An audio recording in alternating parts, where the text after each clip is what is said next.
Assalamualaikum warahmatullahi wabarakatuh. Perkenalkan, saya Aisyah dengan NIM 4 Nomor 1, dampak wisata massal dapat kita kategorikan menjadi 3, yaitu untuk dampak di bidang ekonomi, dampak di bidang sosial, serta dampak di bidang ekologi. Pertama, dampak di bidang ekonomi. Positifnya, tentu dapat meningkatkan perekonomian di suatu daerah serta pihak-pihak yang ikut terlibat dalam sektor pariwisata tersebut. Untuk dampak negatifnya, kita tahu jika suatu wisata massal ini mengalami penurunan minat, kayak seperti meruduk itu, wisatawan cenderung mengalami penurunan kunjungan ke suatu wisata massal tadi. Otomatis suatu daerah yang ada wisata massalnya ini akan mengalami penurunan ekonomi secara bertahap. Yang kemudian kedua yaitu di bidang sosial. Pertama yaitu sebagai jalan dalam ajang memperkenalkan kultur budaya suatu daerah. Tetapi hal ini juga bisa menjadi dampak negatif, yaitu karena pengaruh globalisasi dan banyaknya orang luar, orang asing yang masuk ke suatu daerah tadi yang ada wisatanya. Terlebih ada juga yang untuk mengembangkan suatu destinasi, dia menyerap tren-tren asing, sehingga hal itu dapat menghilangkan atau memudarkan budaya suatu daerah. Kemudian ketiga, di bidang ekologi, dapat merusak ekosistem serta dapat mencemari lingkungan yang ada di sana. Sehingga untuk membetulkan seperti semula ketika sudah tercemari itu susah sekali.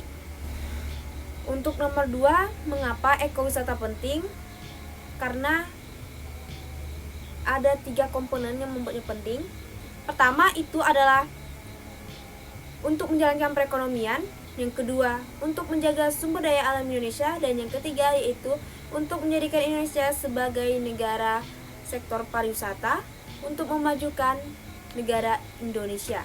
Dengan cara menghadirkan pariwisata sustainable berkelanjutan, memikirkan ke masa yang akan datang tanpa memberikan dampak negatif terhadap di bidang sosial, lingkungannya, ekologinya, dan sebagainya. Kemudian yang ketiga, dapatkah ekowisata menggantikan wisata massal? Tentu, ekowisata sangat bisa menggantikan wisata massal dengan cara memperkenalkan ekowisata ini ke wisatawan melalui konten promosi visual yang menarik. Bisa kita lakukan dari platform TikTok tentunya, ataupun platform short Instagram. Kita memberikan sensasi unik dan berbeda, sensasi bagaimana menikmati suatu wisata, seperti contohnya naik gunung. Banyak sekali kini tren yang para pendaki mengunggah konten-kontennya yang sangat-sangat menarik, sehingga orang banyak tertarik untuk melakukan pendakian. Kemudian kita menawarkan aktivitas yang menarik, unik, maksudnya itu atraksi yang unik, menarik, serta memiliki tantangan tertentu bagi wisatawan. Contohnya di bidang ekowisata itu adventure, kita bisa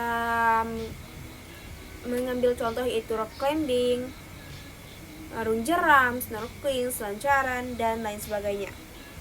Kemudian melengkapi fasilitas dan aksesibilitas untuk memudahkan dan membuat nyaman pengunjung ketika berada di sana.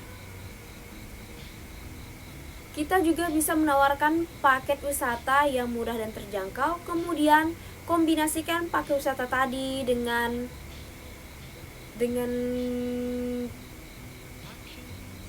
yang berbau budaya, sport, adventure, itu dikombinasikan.